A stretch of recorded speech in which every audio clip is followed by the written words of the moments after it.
Story 1. They do not initiate conversations. They are not used to people caring about what they have to say unless others speak to them. Story 2. They do not feel safe communicating anything, so they remain closed off. Story 3. Overachieving at school or work because you feel you must prove that you are worthy of love. Story 4. A lack of empathy, or an excess of empathy, is a clear sign of childhood neglect. Story 5. Kids who experience constant criticism become critical of everything and everyone. I have this myself, and I'm always looking for what's wrong, not what's right. Story 6.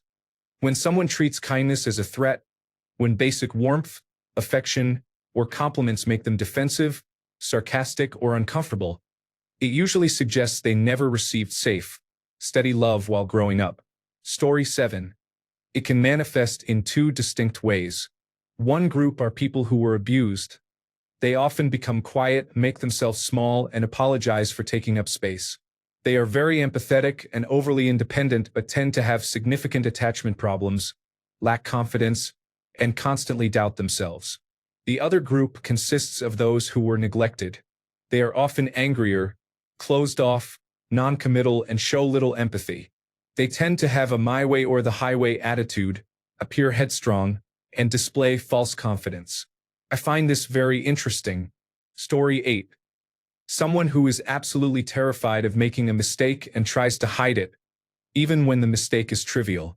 They believe everything is their fault and feel they are inconveniencing others just by existing. Story 9. My husband will not try to better himself because he is just a fuck up. I can hear his dad's voice coming through him. Story 10.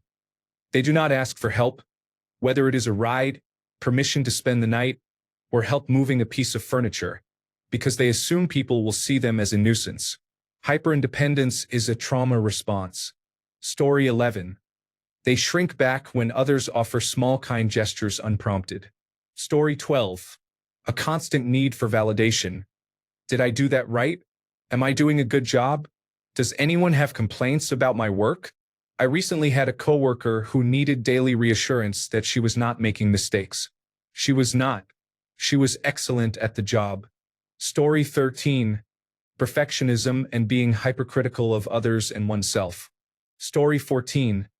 I had a friend who would occasionally start spouting the strangest opinions. For example, we would go shopping and I might be looking for a coat, but the store did not have my size in a color I liked. I would say, they do not have anything I like. And she would get agitated and say, but you have to pick one of them. I was 35 and living on my own, so I did not have to. I could go to another store another day and buy something else. That was something her mother had told her long ago. This happened repeatedly with many trivial decisions. I met her mother and understood completely. The mother managed to behave for company the first time I met her, but the second time she accused my friend of killing her father and her dog. The father had pancreatic cancer and the dog was very old. No one had killed either of them. The mother was a terror. Story 15. I was emotionally neglected as a child, and at the same time my parents were overbearing and overprotective.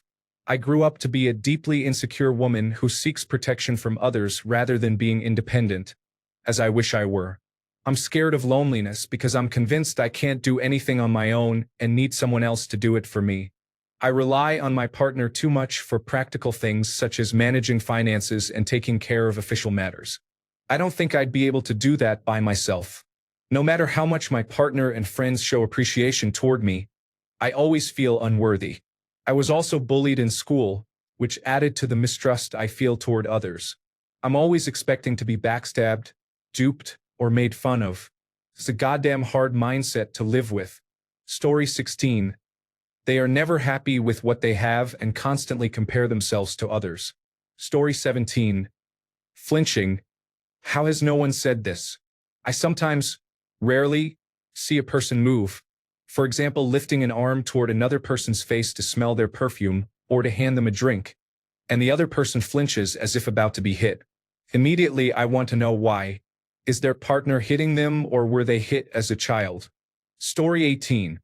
When compliments make them uncomfortable, they don't know how to react. Story 19. constantly making fun of others for small or normal things, reacting very negatively to difficult but necessary conversations in their relationship, for example, setting healthy boundaries, addressing unmet needs, or being held accountable for hurtful language or behavior. Bonus points if they complain to others about their partner or make fun of them for these conversations. Story 20. They are always afraid that what they bring to a relationship is not good enough. Story 21. I have the overwhelming feeling that I am talking to a child in an adult's body. Story 22. Overt hypersexuality. Finding one's self-worth only through being wanted and by putting oneself in degrading and exploitative situations. Story 23. Being overly possessive of material things or allowing someone to walk all over you. Story 24. They feel ashamed of basic human needs and apologize for everything. Story 25. Narcissism, hurling insults at adversaries, bragging, perpetual lying, and inviting murderous foreign dictators to dinner. Story 26. They lack basic life skills and do not know how to take care of themselves. People often dismiss the consequences of neglect as laziness. It is harder to learn those skills when someone views neglect as normal or does not feel they deserve better. Story 27. I am desperate to be loved. I love too much because I do not know how to love someone. I have never experienced being loved in a normal way. Story 28. Some people cannot handle anyone being upset with them, even for a second. They will twist themselves into knots, apologizing or deflecting, because they never learned that conflict does not mean abandonment. Story 29. They have to do everything themselves because they cannot trust anyone. Story 30. They joke about trauma but go silent the moment someone takes it seriously. Story 31. They wear orange face paint, habitually lie and call people piggy. Story 32. Their past relationships were with people whose mannerisms mirrored those of an abusive parent or caregiver. That kind of treatment was all they knew. Story 33. I was loved as a child. My grandparents raised me. They are not my biological relatives, and my biological family did not love me. I tend to apologize too much, am not a hugging or physical touch person, distrust others, become very defensive about certain things or my actions, cry easily, and struggle with depression, anxiety, and complex post-traumatic stress disorder and other related issues. I was loved by people who were not my biological family. I grew up with a great support system among the older members of my church. I got to know them as I grew up, and in adulthood I have come to cherish them. My godparents became like parents to me. In 2020, after my grandfather died, he was the one in my family who actually cared about me even though we were not biologically related, and my godparents told me I was part of their family. I love that. A downside is that I now seek validation and advice from others. I understand it takes a village to raise a child, but when the child grows up and some of that village passes away, it becomes awkward and sad. It bothers me because people who had loving parents will not have the same issues I have. I cannot just call my parents for help. I have no one to fall back on if I cannot pay my rent. I love those who have loved and continue to love me, but I do not want to burden them with my problems. Story 34. They struggle to trust, feel safe, or accept that they deserve care and respect. Story 35. Two particular behavioral patterns. 1. Over-apologetic, minimizes themselves and their wants and needs, defaults to dismissing others' apologies when they get hurt, immediately changes their mind when challenged on an idea, and puts themselves in or stays in abusive situations. This person had to make themselves so small just to stay safe that they do not know how to uncrumple. 2. Arrogant. Highly defensive, bullies others to get what they want, refuses to apologize, refuses to accept others' apologies at face value. There is always something else someone has done, and they are self-centered to a fault. This person had to fight tooth and nail for any scrap of love or adoration and only knows how to treat others the same way. Story 36. Narcissism is characterized by constantly talking about oneself. Everything you do is turned into being about them. Your actions are often interpreted as criticism or competition. They believe they are always right, and their desires matter more than the group's. This behavior can develop as a way of protecting oneself in childhood because one cannot control others or the environment. It is important to let that go. Story 37. What's wrong? The response is I'm sorry for the simplest things. Also, receiving a compliment can leave me clueless about how to react. It took me 30 years to learn to accept a compliment and say thank you instead of joking and pointing out another flaw to divert my discomfort. Story 38. Sigh. Let us see what people on Reddit know about me today. Story 39. They never ask for help even when tasks feel too heavy to handle. Story 40. Compulsive lying often develops as a strategy to please caregivers early in life when a child learns they will not have their needs met unless they comply. If parents are neglectful or punitive, a habit can form during critical developmental years. Being punished for telling the truth also reinforces this pattern. Understanding this has changed my judgment. Compulsive lying is destructive, but it is also sad that a behavior developed subconsciously for survival can persist into adulthood and become an impulsive pattern that sabotages a person's life. Story 41. Lack of confidence to start or change anything, even when they are desperately unhappy. A fatalistic pre-surrender mentality about how things will go when there is no way to know. Letting other people make all the decisions. General passivity in many aspects of their lives. Story 42. They are unable to admit they made a mistake because if they are not perfect, they believe they are bad and unlovable. Story 43. I am always trying too hard to get attention or to be liked by others, and I can't tell the difference between people who care and those who don't. Story 44.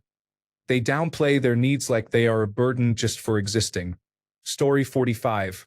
When they casually say they did not expect to live past a certain age. Story 46. Thinking that all the love people give is transactional. Story 47. When he wants his ego nurtured and does not care if anyone gets hurt. Story 48. Some people actually find motherly love in someone else and become attached to anyone who shows them a little love. Story 49. I know them. I am one of them and can relate on an emotional level. Story 50. After reading many of these comments, I realized I must not have been loved as much as I should have been as a child. Story 51. Making noise when everyone else is quiet is noticeable, unless it is part of a presentation. Story 52. A diagnosis, whether professional or self-reported, of borderline personality disorder, complex post-traumatic stress disorder, or dissociative identity disorder. Eating disorders can also be a strong indicator. Story 53.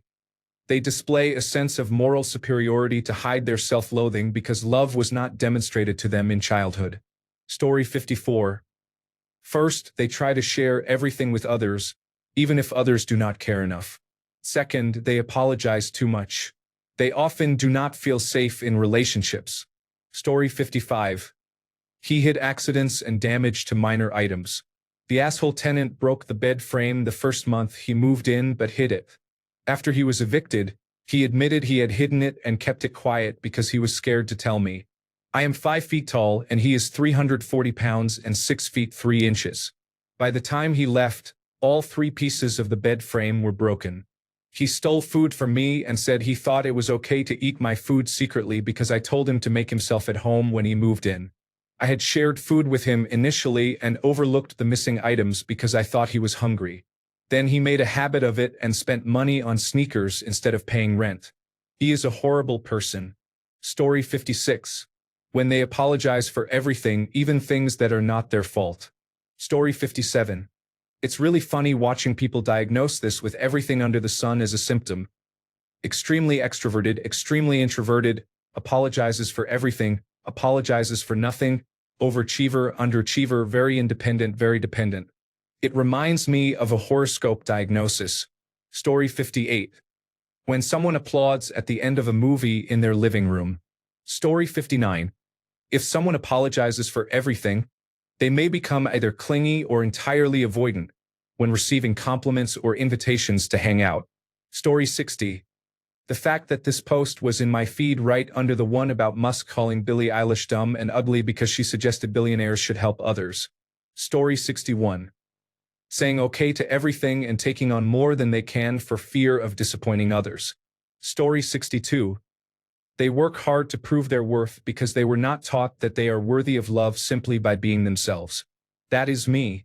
Story 63. Many things in this thread ring true, and I will not even attempt to make a comprehensive list. Welcoming rather unpleasant people into your life, romantically and otherwise, comes to mind. Story 64. They don't trust comfort. They brace for it to disappear. Story 65. An inability to ask for help because everything feels transactional. A fierce independence. Story 66. Some people can be so cold and lacking in empathy. Surely someone did not give them enough care. I experienced this today with my neighbors. I left a trash bag beside the trash room because I could not unlock the door with my access card and I was in a hurry. Someone, without even contacting me, called a company responsible for such issues and asked that I be fined. I thought they could have simply spoken to me and explained their concern. It was the first time I had done this, and I left the bag in the underground area where hardly anyone walks. My point is that people who seem unloved may show little understanding or empathy and are quick to take punitive action without trying to understand. What if I had been blind, disabled, or otherwise unable to act? They should have reached out, explained what they did not like, and only complained if the issue was not resolved after a conversation. Story 67. When someone gaslights others over minor things to feel in control. Story 68. Excessive tolerance of abusive or toxic behaviors in relationships with friends, family, romantic partners, employers, and others. Story 69. My mom loves me, but I suffered from difficult father figures, and I identify with many of these. Story 70. Justifying every decision out loud because they have little faith in their own judgment. Story 71. They sabotage themselves because they do not think they deserve anything good to happen to them. Story 72. Being able to identify someone by the sound of their footsteps. Story 73. Treating children poorly, including yelling, swearing, or even hitting them. Story 74.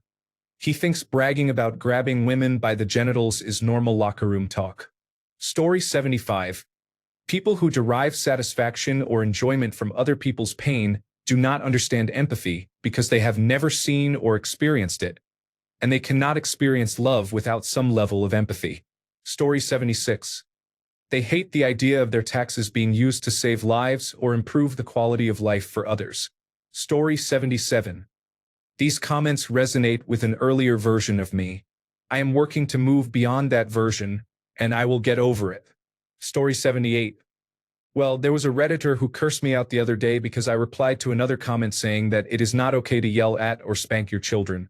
I imagine they were not loved very much. Story 79.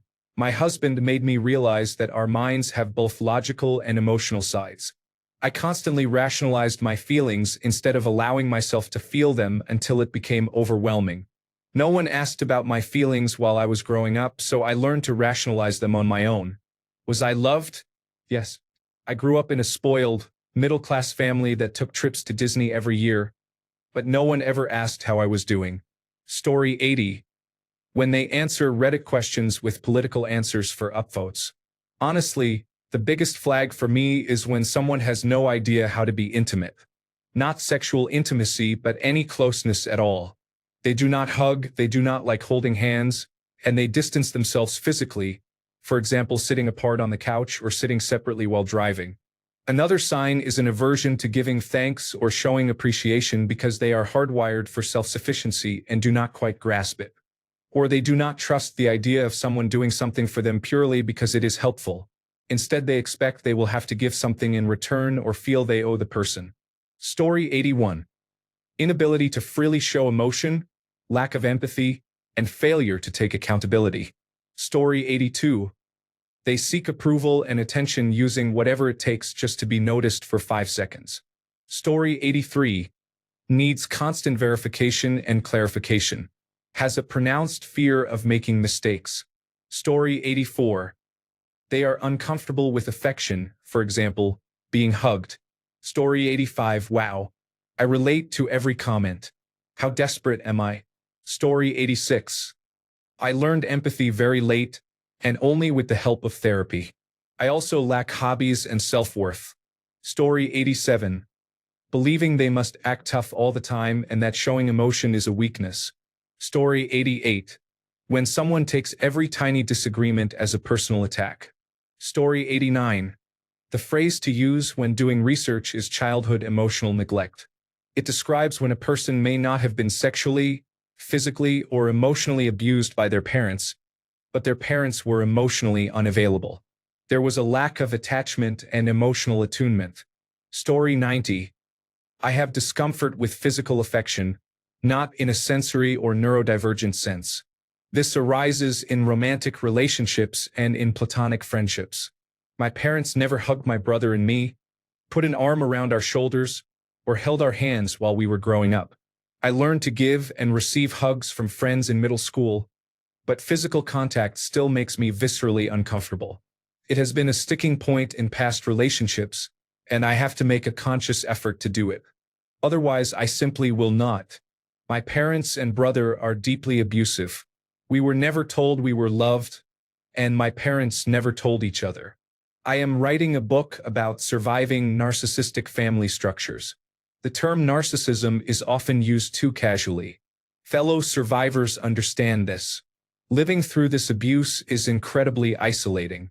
Story 91. When someone apologizes for things that don't even need an apology. Story 92. Why does it feel like I do everything that's been said in this thread? Story 93. Was I not loved as a child? These comments made me think that way. Story 94. Never ask for help. Be very independent and do not ask anyone for anything. Story 95. Asking permission for odd things. My brother and I were talking recently about how both of our spouses find it confusing. We say things like, is it okay if I take a shower now, or do you mind if I go downstairs? We got in a lot of trouble when we were kids if we did not ask permission for everything, and it has become a natural anxious behavior, I guess. Story 96. All of these comments make me realize how much the average person could use a sincere, well-thought-out compliment, not a low-effort, shallow, generic remark. Story 97. My Reddit comment history. Story 98. Can't accept a compliment or a nice gesture with no strings attached. Story 99. This stems from growing up with abuse, causing me to be immediately and overly apologetic, especially for small things.